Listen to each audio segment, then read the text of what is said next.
Hi, I'm Pop Seagull, and thank you for watching me, tuning into my channel. This is the fundamentals of Bagua Kuntao Silat lifting palm. Please like and subscribe before you forget, and I'm going to show you the peculiar way that we use our bodies in the expression of energy and acceptance, especially with regard to lifting palm, which happens quite a bit in this system. In fact, it's part of the first palm you see, and you'll see it many times thereafter. That's a perfect first palm to use or to learn the fundamentals on, because it's there where you get the idea of whole body power. It's the easiest for Westerners especially to wrap their mind around and try to understand what we're trying to accomplish with the particular way that we generate power in Bagua Kuntao Silat. This is an internal art which uses some Chinese nomenclature to explain the way that we generate power. There's nothing mystical about it. It uses physics in a particular way that helps mass times acceleration so that we hit harder than people think possible in strange positions. And for lifting palm, I'm going to show you the fundamentals and how to train it. First, as we saw as part of our first palm, lifting palm, it's this where you sink, raise your hands in a lifting manner that comes up as if you're supporting a great weight, and you're holding it up with your entire body, almost as if a weightlifter has a great bar of weights over their head and they're using their skeleton to support the weight. Often what you'll see is people talk about, especially with internal style arts, not using any muscle. Well, that's impossible, because if that were the case, you couldn't move at all. You have to use muscle. But what we want to do is emphasize skeletal structure and the use of tendons and ligaments and the rotation of joints over muscular power, especially in the beginning, because this is different than the way we typically move. So with lifting palm, it's a beginning way to train. Also with lifting palm, it looks like that it's simply that you're raising a weight up in the air, and that's the idea. What you're doing is building your structure to support the great weight as if it were coming down, and you're positioning your skeleton and utilizing your joints, tendons, and ligaments and your musculature, but your musculature is only incidental to the rest of it in order to maximize power. Of course, you use your muscles in a way that you have to, but you don't just use those with your skeleton being incidental to the muscle movement, as in most Western arts. With internal arts, and specifically Bagua Kuntao Silat, you use your skeleton and joints as much as possible, with your muscles assisting that movement, incidental to the skeletal positioning and the movement of your body. It's all together. I only say that as incidental only for you to wrap your head around. Remember, this is fundamental training. Later on, you see they all work together for maximum utilization.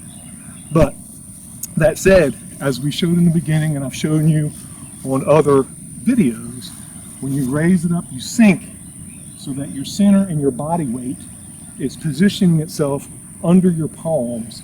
So if you're supporting a weight, your entire skeleton supports that weight.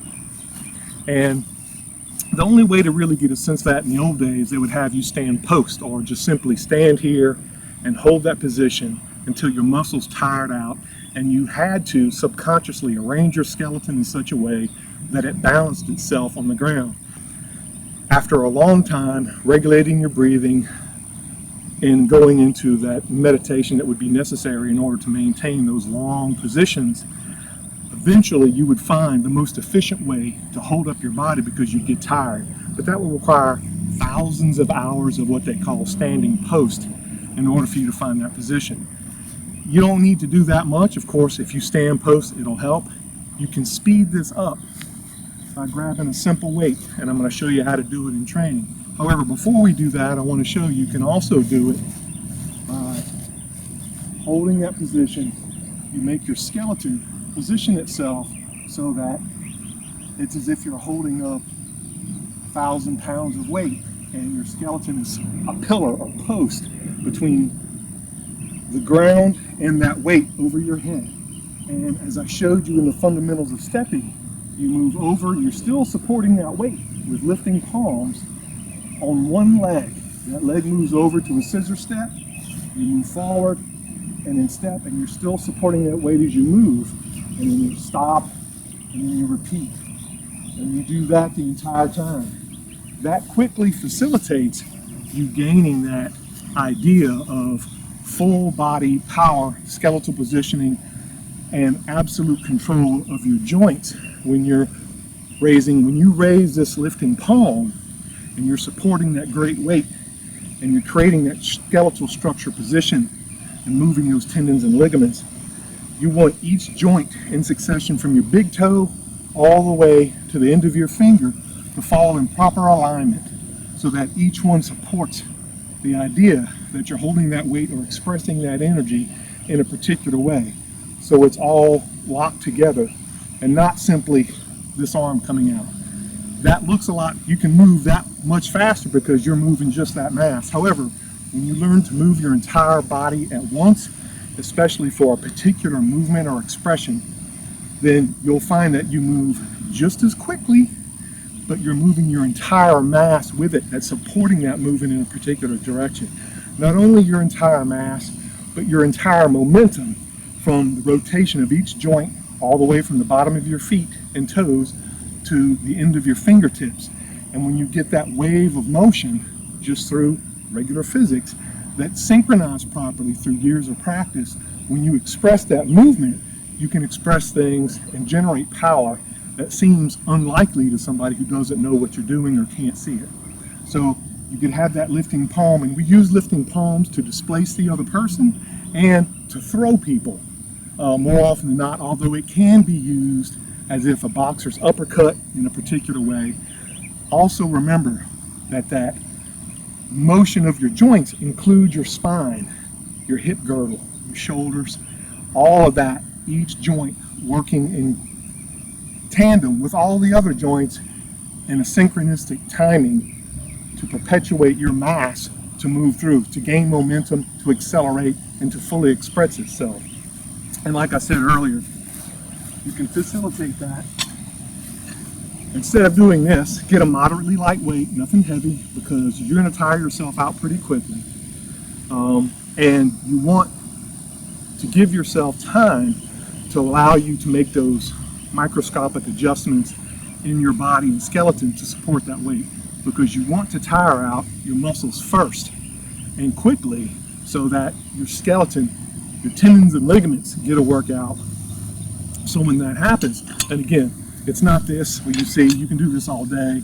Again, a moderately lightweight, not too heavy because you'll tire out too quickly and you'll cheat yourself. Your brain lies to you.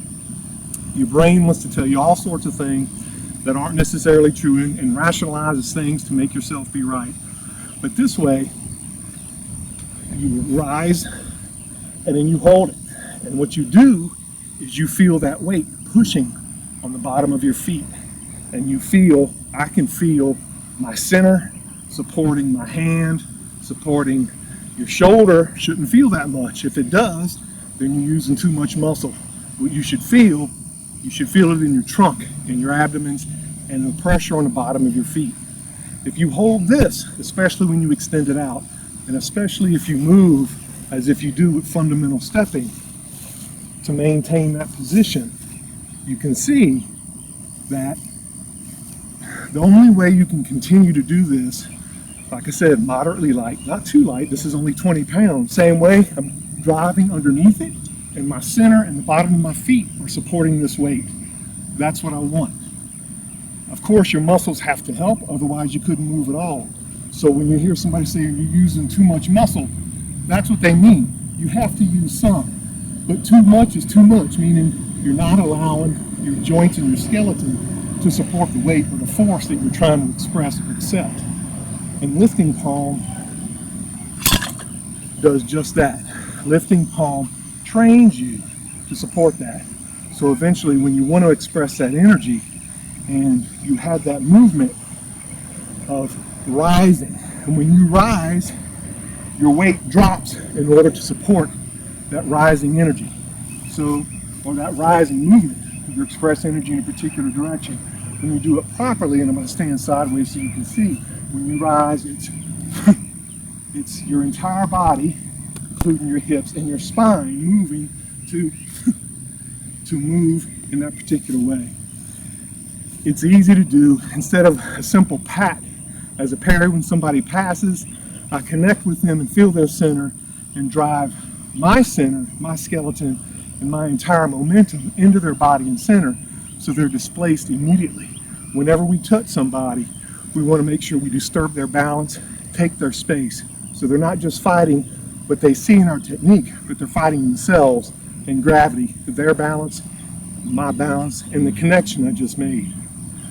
If you have any questions, please write, and please like or subscribe.